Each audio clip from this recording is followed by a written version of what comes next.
Peter, today was a very interesting day for you. Oh yeah, exciting day. 2 wins and 3 draws.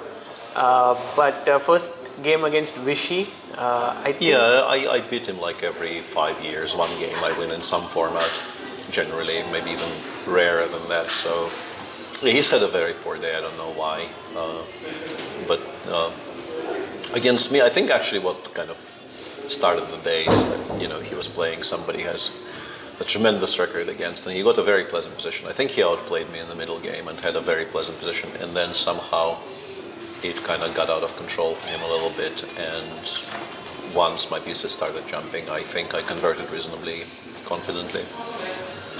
And then, yeah, it went downhill from there. Yeah, I think bishop h6, he took fe5 and then bishop c1. Yeah, but already after bishop h6, I think the position is, I assume the computer says it's still fine, but it's already a position which can definitely go wrong very quickly because the bishops start playing, and bishop takes f4 is a massive threat, and it's not immediately clear how you're supposed to deal with it. So, yeah, my assumption was knight c4 is just incorrect, the previous one. But I don't know what's better against knight instead of knight c4, but there must be something. Against Wesley, you played the a3 variation. Yeah, that was. I was very happy when I found h4 rook h3 because I was very worried I might not survive until move 20, and with the rook on h3 my position sort of stabilizes a little bit. But then when you get gifted 2 full tempi, because it's quite clear that he was planning knight e4, knight c3 check, and then he realized I have rook h3 takes c3, and it's just over. And he just has to go back to c5, giving me, I wanted to play rook d2 d1 anyway, so it's 2 full tempi for me in that position, and it's a sharp enough position where you can't really afford to. And then you just finished it very smoothly, f4. Yeah, but I have pieces in play and he doesn't, so it kind of plays itself. From a certain moment on, it's just so ugly for him to even play this position because my play is entirely obvious and very clean, and he is trying to play without the rook on h8 and with the king in the center. So yeah, not very difficult from there. And the game against Nepo was very, the end was. Of course, I think at some point you were in trouble, right? In trouble is a mild way of putting it. Yeah, I remember I was walking to the press hall and somebody asked me what I thought the evaluation was, and I said it must have been +8 at some point. And indeed, there is at least one point where it's maybe +7, maybe not +8, but +7 definitely. Bishop d1 instead of bishop g4 simply just ends the game. I saw bishop d1, but I thought, okay, I no longer have any choice. So if he plays it, he plays it. What can I do?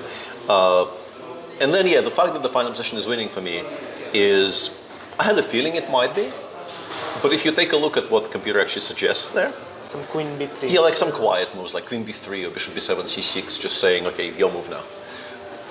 On 30 seconds, in particular, considering how the game went until then, I thought, half a point, solid result,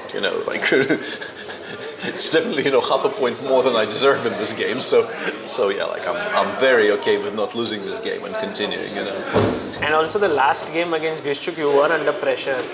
Yeah, that was actually an interesting, I think, a hard-fought game. I assume we made a bunch of mistakes, but I thought sort of the middle game was very interesting because there is this tension on the queen side and nobody really goes anywhere. And I found this regrouping with rook d7, rook c8, knight d8, which was quite interesting, and maybe I was even a bit better at some point, but once again, didn't really feel like too much was missed. At least my initial feeling about that game is that